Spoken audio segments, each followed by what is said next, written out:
person fulfills his need with his wife and satisfies his desire, it's important that he makes the correct and right intention.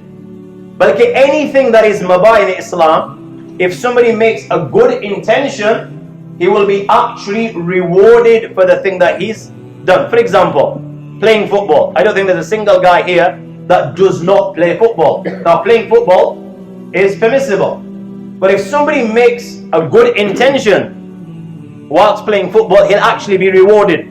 I mean, what would be a good intention? For example, he makes intentional line playing football to keep fit and healthy, so when the call comes for me to elevate the kalima, La ilaha illallah Muhammad Rasulullah, I will elevate the kalima. Likewise, eating. Eating is mabah, is permissible.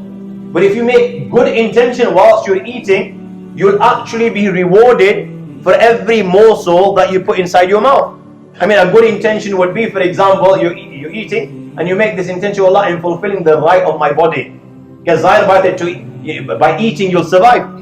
Or you make an intention, Allah, I'm eating so that I become strong and I'm able to have energy to worship you even more during the nights. Whether you do that or not, that's a different thing. But making this intention for every morsel that you put inside your mouth, you'll be rewarded. Likewise, when a person satisfies his need and his desire with his wife, it's important that he makes the right intention. Now, what would be a right intention or good intention? You make this intention, Allah, I'm seeking pious children. Oh Allah, I'm doing this to keep myself pure and to keep my wife pure. I'm doing this to fulfill the right of my wife. Now, if you do this and make this intention, this is how this amal will become a godly thing, and you will actually receive reward for it. The Prophet ﷺ in one hadith mentioned, Inna bi kulli tasbihatin sadaqah. Every tasbih, every time you say Subhanallah, you will receive the reward of sadaqah. Wa kulli takbiratin sadaqah. Every time you say Allahu Akbar, you will receive the reward of sadaqah. Wa kulli tahlilatin sadaqatun. Every time you say La ilaha illallah, you will receive the reward of sadaqah. وَأَمْرٌ بِالْمَعْرُوفِ وَنَحْيٌ عَنِ الْمُنْكَرِ صَدَقَةٌ. When you enjoin good, you will receive the reward of sadaqah.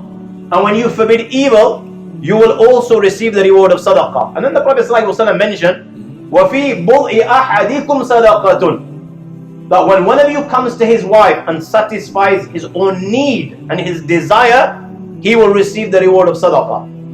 Now when the Sahaba radiallahu ta'ala ajma'in heard this, when a person comes to satisfy his need with his wife, he will receive the reward of sadaqah. They ask, Ya Rasulullah, this doesn't make sense. أَيَأْتِي أَحَدُنَا شَهْوَتَهُ. One of us comes and fulfills his desire, Allah will give him the reward of sadaqah. Prophet sallallahu alaihi wasallam explained to the Sahaba, tell me, if the same person was to commit haram, would he not be held accountable? Will he not have wronged Allah and sinned? Likewise, if he fulfills his need the halal way, he will receive reward and he will receive the reward of sadaqah.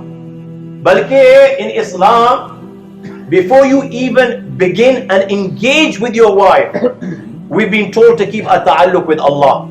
This is why before you even begin, you read dua. Allahumma jannibna shaytan وَجَنِّبِ الشَّيْطَانَ مَا رَزَقْتَنَا. Allahumma jannibni shaytan. Allah, keep us away from the shaitan. وَجَنِّبِ الشَّيْطَانَ مَا رَزَقْتَنَا. And keep the shaitan away from the children that you give us. Yeah. So we read dua before we even engage to keep this ta'alluq with Allah.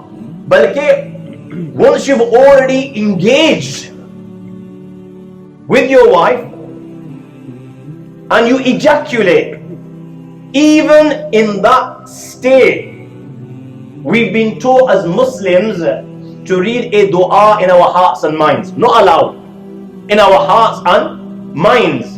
It was the practice of Sayyidina Abdullah bin Mas'ud radiallahu ta'ala anhu, the companion of Rasulullah sallallahu alayhi wa sallam, that this is the dua that he would read. Allahumma la taj'al lish-shaytani fima razaqtana nasiba. Allahumma la taj'al lish-shaytan fima razaqtana nasiba. Oh Allah, do not leave a share for the shaitan in the children that you give us. So even when you're engaged at the time of ejaculating, we've been told to read a dua in our heart and mind. Yeah, we're keeping a ta'alluq with Allah even in that state. And this is how this same thing becomes an act of worship, and you will receive reward. So it's important that you make the right intention.